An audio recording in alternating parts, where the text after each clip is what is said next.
তওবা যদি কেউ করে, ওয়া আমানা, আর কি আনে, ওয়া আমিলা আমালান সালিহা, নেক কাজ করে, নবীর তরিকায় চলে, ফাউলাইক, সে সকল মানুষের জন্য সুসংবাদ শুনে নাও, ইউবাদদিলুল্লাহু সাইয়্যাতিহিম হাসানাত, আল্লাহ পাক তাদের এই গুনাহগুলাকে নেকি দিয়ে এক্সচেঞ্জ করে দিবেন, বদল করে দিবেন।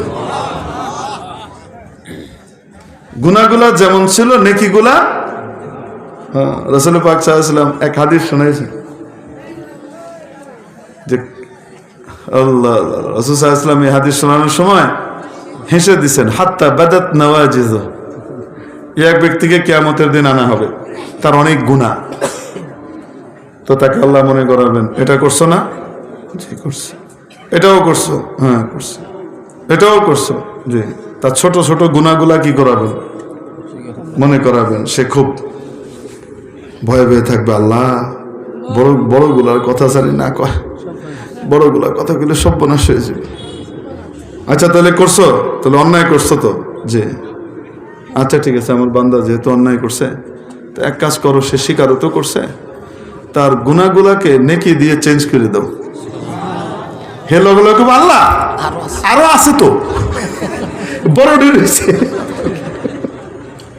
কি রয়েছে, বড়ডি রয়েছে, আপনি সুডুডি ধরছেন, বড়ডি সুডুডি দিয়ে তো সুডু নেকি পাওয়া যাইতেছেন, বড়ডিরে যদি চেঞ্জ করা হয় তো কি হবে।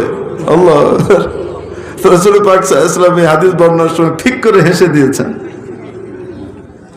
মারির দাঁতের অংশ দেখা গেছে হাসতে গিয়ে।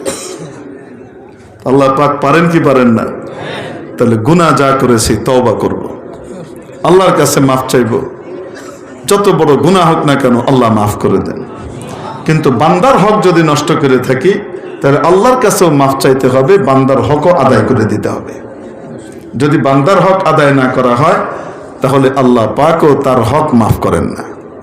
এই জন্য আল্লাহর কাছেও মাফ চাইতে হবে, বান্দার হকও আদায় করে দিতে হবে।